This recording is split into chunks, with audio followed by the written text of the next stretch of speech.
हो चुका आगाज रन का, युग बदलने की तैयारी है। इतिहास वही बनाएगा, संघर्ष जिसका जारी है। तो मेरे बब्बर शेरों तैयार हो जाओ, क्योंकि बिहार बोर्ड का 2022 का रणभेरी बज चुका है।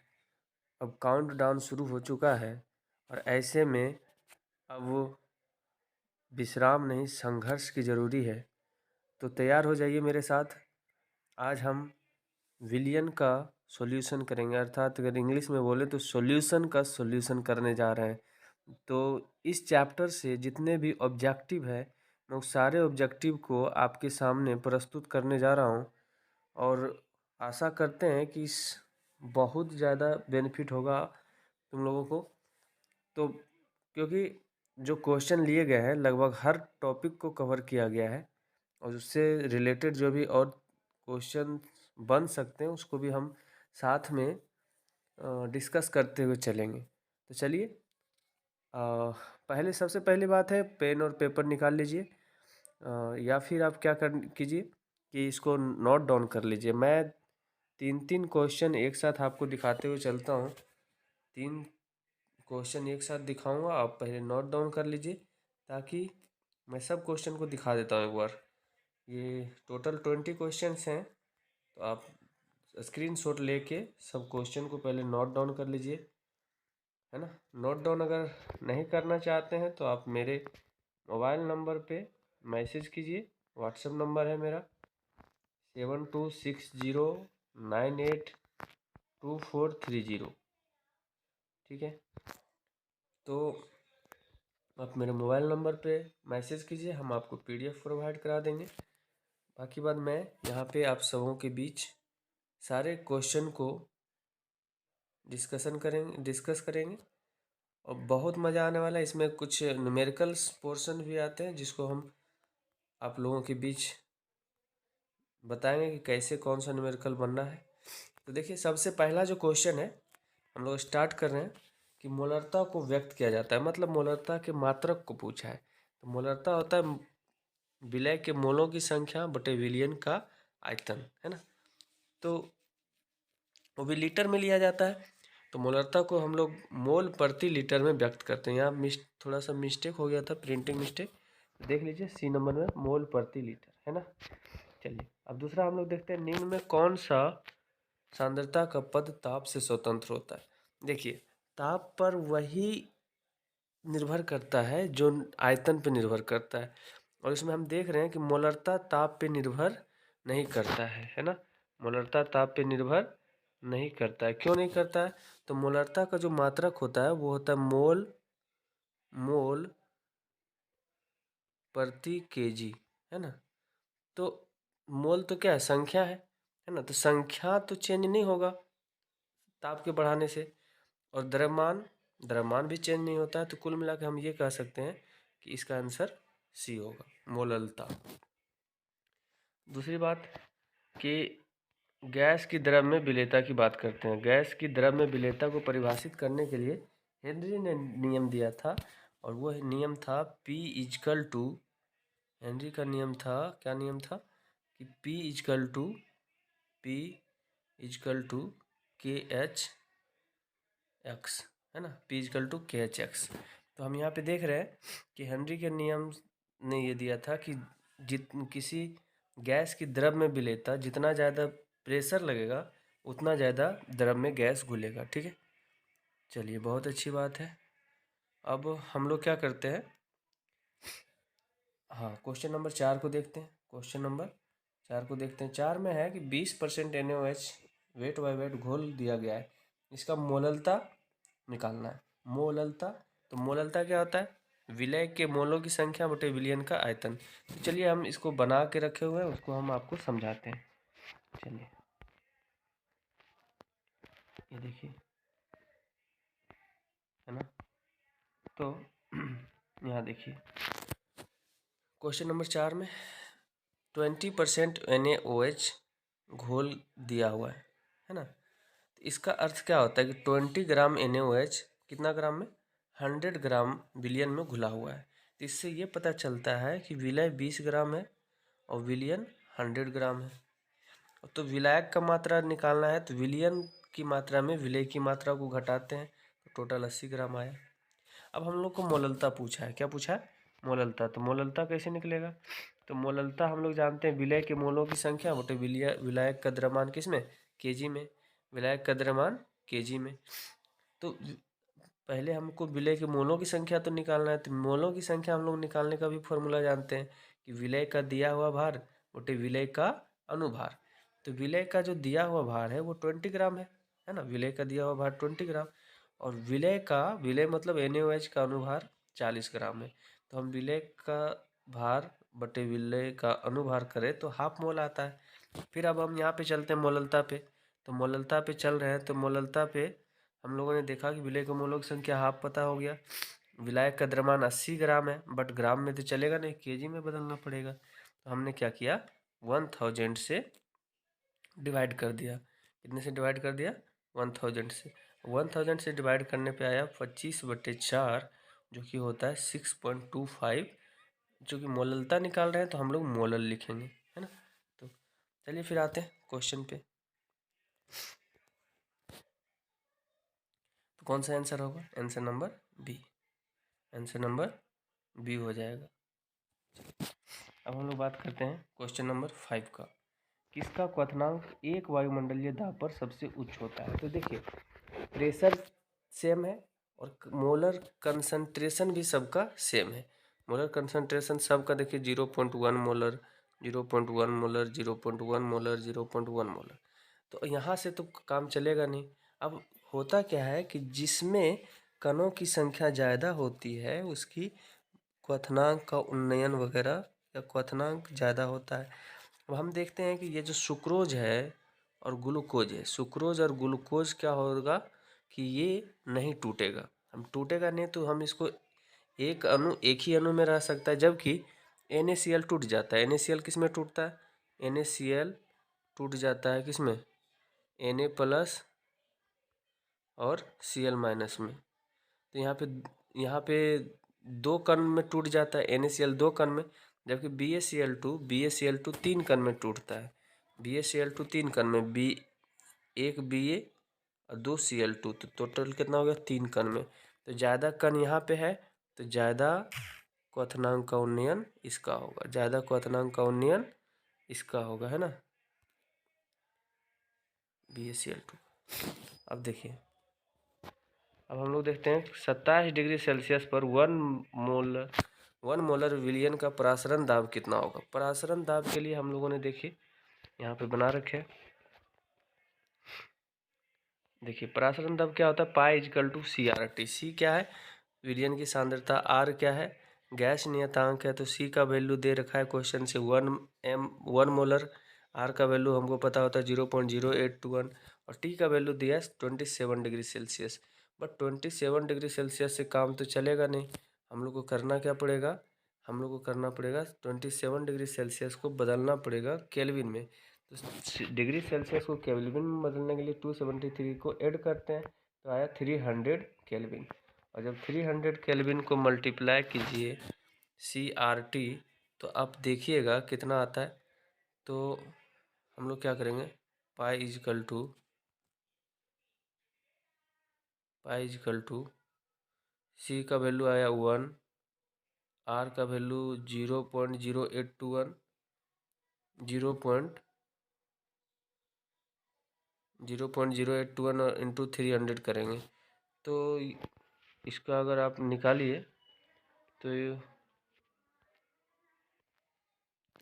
इसको देखने पे पता चला कि ये 24.6 आएगा। जब आप मल्टीप्लाई कीजिएगा 1 इंटू 0.0821 एंड 300 तो आप आएगा 24.6। अब देखिए हम लोग बात करते हैं क्वेश्चन नंबर 7 का। समपराशरी विलयन में क्या समान होता है? तो समपराशरी की बात करते हैं तो समपराशरी का मतलब क्या होता है कि परासरण दाब समान हो। मतलब π1 अगर C1RT है, π2 C2RT है तो πn = π। समपराशरी का मतलब परासरण दाब समान, तो π1 = π2 और πn का वैल्यू हो जाता है C1RT = C2RT। तो C1 = C2। तो यहाँ से क्या पता चला कि मोलर की सांद्रता है वो क्या होनी चाहिए? सेम होनी चाहिए। चलिए नेक्स्ट क्वेश्चन पे जब हम लोग आते हैं तो नेक्स्ट क्वेश्चन में देखिए, यदि K B is equal to del T B तो घोल की मोललता कितनी होती है। हम लोग जानते हैं क्वथनांक का उन्नयन बराबर क्या मोललता की समानुपाती होती है। क्वथनांक का उन्नयन मोललता की समानुपाती होती है। क्वथनांक का उन्नयन मोललता की समानुपाती मतलब del T B is equal to K B into M होता है। तो यदि मोललता का वैल्यू 1 रखा जाए तो डेल टी बी बराबर डेल के बी। इसका मतलब है कि इस क्वेश्चन में मोललता की वैल्यू कितनी होनी चाहिए, मोललता की वैल्यू 1 होनी चाहिए, मोललता की वैल्यू 1 होनी चाहिए। ठीक है, अब चलते हैं क्वेश्चन नंबर 9 पे। क्वेश्चन नंबर 9 पे चलते हैं। क्वेश्चन नंबर 9 250 मिलीलीटर घोल में 4 ग्राम NaOH घुले रहने पर घोल की मोलरता क्या होगी। मतलब मोल प्रति लीटर की बात किया जा रहा है। चलिए इस क्वेश्चन को भी हम लोग देखते हैं। क्वेश्चन नंबर 9 हम लोग जानते हैं मोलरता क्या होता है, विलय के मोलों की संख्या बटे विलयन का आयतन किसमें, लीटर में। तो विलय के मोलों की संख्या निकालने के लिए क्या करते हैं, विलय का भार जो कि 4 ग्राम है और विलय के जैसे NaOH का हम लोग निकाल चुके हैं। NaOH का अनुभार हम लोग निकाल चुके हैं। कहाँ पे यहाँ पे हाँ, NaOH का अनुभार 40 ग्राम और NaOH का भार उसमें दिया हुआ है। इस क्वेश्चन में NaOH का भार दिया हुआ है कितना, 4 ग्राम। तो 4/40 है ना। तो यहाँ से मोलों की संख्या, विलियन का आयतन, जबकि हमको लीटर में चाहिए, दिया हुआ 250 ml दिया हुआ है। तो 250 में हमने क्या किया, 1000 से डिवाइड कर दिया। डिवाइड करने से हमको पता चला कि ये टोटल कितना आया, 4/10 आया, मतलब 0.4 मोलर। तो 0.4 मोलर देखा जाए तो किस क्वेश्चन में है, किस ऑप्शन में है, ऑप्शन नंबर बी। ठीक है, चलिए अब आगे चलते हैं हम लोग। क्वेश्चन नंबर 10 में वे विलयन जो राउल्ट के नियम से धनात्मक या ऋणात्मक विचलन दर्शाते हैं। देखिए जो राउल्ट के नियम का पालन करता है वो आदर्श विलयन कहलाता है, बट यहाँ पे धनात्मक या ऋणात्मक विचलन दर्शा रहे हैं, है ना। तो इसको हम लोग कहते हैं कौन सा विलयन, वास्तविक विलयन। कैसा विलयन कहेंगे हम लोग, वास्तविक विलयन कहेंगे, आदर्श विलयन भी कह सकते हैं, है ना। आदर्श विलयन, अनादर्श विलयन, है ना। तो अगर वास्तविक विलयन और अनादर्श विलयन दोनों दे रखा है तो हम किसी एक को मारेंगे। किसको मारेंगे, तो हम लोग क्या करते हैं, अनादर्श विलयन को मारते हैं, है ना, अनादर्श विलयन। और अगर एक दोनों में से कोई एक रहेगा तो यहाँ पे तो दोनों ऑप्शन आंसर हो सकता है कि वास्तविक विलयन भी हो सकता है, अनादर्श विलयन, क्योंकि जो वास्तविक विलयन होते हैं वो आदर्श विलयन नहीं होते हैं, है ना। चलिए अब आते हैं क्वेश्चन नंबर, निम्नलिखित में कौन कोलिगेटिव गुण है। कोलिगेटिव गुण मतलब अनुसंख्य गुणधर्म है। अनुसंख्य गुणधर्म 4 होता है, अनुसंख्य गुणधर्म 4 होते हैं, वाष्पदाब का अपेक्षिक अवनमन, क्वथनांक का उन्नयन, हिमांक का अवनमन, परासरण दाब। ठीक है, तो इसमें पूछा है कौन है, तो आपको पता है कि परासरण दाब क्या है, अनुसंख्य गुणधर्म है। अब सत्य घोल के लिए क्या होता है, सत्य घोल में होगा, सत्य घोल में जो मिश्रण का आयतन होता है वो 0 के बराबर होता है, मिश्रण का एंथैल्पी चेंज क्या होता है, 0 होता है, और ये राउल्ट का नियम का पालन करता है, वो आदर्श घोल कहलाता है। तो ये यहाँ पे क्या हो जाएगा, आंसर हो जाएगा ये सभी। चलिए अब क्वेश्चन नंबर 13 का बात करते हैं मेरे शेरों। आइए अब देखते हैं क्वेश्चन नंबर 13 क्वेश्चन में क्या है, वाष्प दाब का अपेक्षिक अवनमन समानुपाती होता है। तो वाष्प दाब का अपेक्षिक अवनमन विलय के मोल प्रभाज के समानुपाती होता है, विलय के मोल प्रभाज के समानुपाती होता है। हम लोग जानते हैं इस बात को कि P0 माइनस P बटे P0 इजकल टू एक्स होता है ना। तो ये किसके बराबर होगा, विलय के मोल प्रभाज के। चलिए अब आते हैं क्वेश्चन नंबर 14 पे, आदर्श घोल का उदाहरण। तो सेम टाइप का अगर फॉर्मूला होता है तो हम लोग उधर उसको आदर्श घोल में लेते हैं। ये मैंने ट्रिक के रूप में बताया था कि ऐसा हो सकता है, ऐसा जनरली देखा जाता है कि जिसका तो एन हेक्सेन और एन हेप्टेन दोनों का फॉर्मूला लगभग एक जैसा होता है, तो ये आदर्श घोल का एग्जाम्पल है। ठीक है, चलिए आगे चलते हैं। विलयन के में विलय के कण के विघटन होने पे वांट ऑफ गुणांक कितना होता है। अब विघटन होने पे क्या होता है, तो विघटन होने पे कणों की संख्या में वृद्धि हो जाती है, तो परीक्षित अनुसंग गुणधर्म ज़्यादा आता है। तो ज़्यादा में कम से भाग देंगे, क्योंकि परिकलित तो उतना ही होता है जितना हम डालते हैं। अब विलयन में जाने के बाद कोई चीज़ टूट जाता है तो उसका कण की संख्या बढ़ जाता है, तो जो प्रेक्षित गुणधर्म है वो ज़्यादा हो जाता है। प्रेक्षित गुणधर्म परिकलित से ज़्यादा हो जाता है, तो जब उसका अनुपात निकालते हैं तो आयोटा एक से ज़्यादा आता है, वन टॉप गुणांक का वैल्यू एक से ज़्यादा आता है। जबकि संगुणन अगर विलयन में डाले और कण जुड़ जाए आपस में, संगुणन होने पे आयोटा का मान एक से कम हो जाता है। और ना ही विघटन और ना ही संगुणन हो, तो ऐसी स्थिति में क्या होता है, ऐसी स्थिति में आयोटा का मान 1 होता है ना। तो देखिए हम क्या करते जा रहे हैं कि जितना भी चीज़ें और भी, जैसे हम विघटन का पूछे बट हम संगुणन और ना विघटन ना संगुणन का भी बता दिए, तो अगर एग्जाम में ऐसे भी क्वेश्चन आता है तो हम उसको सॉल्व कर सकते हैं, है ना। चलिए अब फिर से आते हैं। निम्न में कौन अर्धपारग में झिल्ली को पार कर सकता है। तो जब अर्धपारग में झिल्ली की बात होती है, अर्धपारग में झिल्ली की बात होती है, तो जब ये परासरण की बात होती है वहाँ पे आता है। तो अर्धपारग में झिल्ली जो रहता है वो केवल विलायक के कण को पार होने देता है। किसको? विलायक के कण को। विलय के कण थोड़े बड़े होते हैं, उसको रोक लेता है। तो आंसर कौन सा हो जाएगा? बी, है ना। अब आइए, अब हम लोग बात करते हैं क्वेश्चन नंबर 7 का, कि 0.1 मोलर BaNO3 बेरियम नाइट्रेट विलयन के लिए वांट ऑफ गुणांक दे रखा है। वांट ऑफ गुणांक मतलब आयोटा का वैल्यू दे रखा है, हमसे वियोजन की मात्रा मतलब अल्फा की वैल्यू पूछा है। तो इसके लिए हम लोग एक फार्मूला जानते हैं, जो इसको इसमें हम लोगों ने डिस्कस किया है। देखिए, तो वांट ऑफ गुणांक का जो फॉर्मूला होता है वो होता है आयोटा -1 बटे m-1 इंटू 100। और परसेंटेज में पूछा है तो आपको पता है BaNO3 हॉल 2 में Ba 1 होता है और NaNO3 2 है, तो 2 और 1 3, टोटल जो इसमें कण है वो 3 है, जबकि आयोटा का वैल्यू दे रखा है। तो हम यहाँ से देख सकते हैं कि अल्फ़ा का वैल्यू हम लिख, आयोटा का वैल्यू 2.74 है, 2.74 दिए हैं। फिर 1 को घटाया, 3 में से 1 को घटाया। तो अगर आप देखें तो जो आयोटा का वैल्यू, अल्फ़ा का वैल्यू आ रहा है, वो गुना करके आप खुद से आप करके देखिएगा इस बार, एक बार, तो पता चल आ जाएगा वो कितना आता है, 87% आता है। अगर अगर अगर यहाँ पे टोटल पूरा का पूरा टूट जाता तो आयोटा का वैल्यू 3 आता, है ना।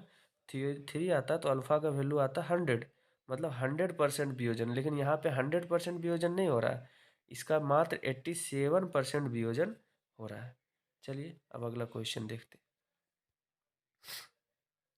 तो टोटल 17 हो गए क्वेश्चन अभी तक, हम लोग देखते हैं 18। स्थिर क्वाथी मिश्रण होता है। तो स्थिर क्वाथी मिश्रण में, स्थिर क्वाथी द्रव मिश्रण होता है। इसमें दो द्रव समान ताप पर स्थिर ताप पर उबलने वाला मिश्रण होता है। ठीक है, स्थिर ताप पर उबलने वाला मिश्रण क्या कहता है? स्थिर क्वाथी मिश्रण कहलाता है। तो आंसर हो जाएगा ए वाला। चलिए अब अगला देखते हैं। अगला में है, निम्न में कौन सा संबंध विलयन का परासरण दाब दर्शाता है। तो आपको पता है कि परासरण दाब जो P= होता है वो होता है CRT। P=CRT। तो P=CRT अगर आप देखें तो यहाँ से भी नहीं हो जाएगा, यहाँ PC = RT हो जाएगा, यहाँ PR = CT हो जाएगा। तो ये सब गलत है, ये सब क्या है, गलत है। सही कौन सा है? P=CRT। अगर आप इसको सॉल्व करें तो देखेंगे P=CRT हो रहा है। अब क्वेश्चन नंबर 20 बहुत इंपॉर्टेंट है, क्वेश्चन आया हुआ भी क्वेश्चन है ये। देखिए 20 नंबर वाला, कि गन्ने की शक्कर जिसका अनुभार दे रखा है 342 का 5% विलयन पदार्थ, किसी पदार्थ है जो x के 1% विलयन के साथ समपराशरी है, तब x का अनुभार क्या होगा। तो इसके लिए हम लोग पढ़ते हैं, हम लोगों ने पढ़ रखा है कि इसमें क्या होता है, परसेंटेज C1/m1 बराबर परसेंटेज C2/m2। हमको पता है C1 5 दे रखा है, m1 342 दे रखा है, और C2 क्या दे रखा है, 1। तो M2 निकालना है। तो परसेंटेज C1 के जगह पे 5 रखे, M1 के जगह पे 342 दे रखा है उसको रखे, C2 का वैल्यू भी दे रखा है 1%, तो उसको भी रख लिए। और M2 निकालना है, तो जब हम गुना भाग करेंगे तो आएगा कितना, 68.4 ग्राम, 68.4 ग्राम आंसर आ जाएगा। तो कुल मिला के आंसर नंबर कौन सा हो जाएगा बाबू, आंसर नंबर हो जाएगा 68.4 बोले तो सी का आंसर। तो आशा करते हैं आपको बहुत ज़्यादा अच्छा लगा होगा, बहुत ज़्यादा बेनिफिट मिलेगा इस बात से। तो कृपया इसको लाइक कीजिए, शेयर कीजिए, और सब्सक्राइब अगर अभी तक नहीं किए हैं तो सब्सक्राइब ज़रूर कीजिए, है ना। और अगर आपको इसका PDF को नोट्स चाहिए, ये PDF में चाहिए ये चीज़ें, तो PDF में चाहिए तो आप मेरे व्हाट्सएप नंबर पे मैसेज कीजिए, हम आपको PDF को प्रोवाइड करेंगे। मेरा व्हाट्सएप नंबर है 7260982430। तो ऑल द बेस्ट, लगे रहिए। मात्र 15 दिन की बात है, इसमें हम लोगों को कम से कम 90+ स्कोर करने की उम्मीद लेके चलनी है। ठीक है, धन्यवाद। मिलते हैं अगले वीडियो में, तब तक के लिए खुश रहिए, आबाद रहिए।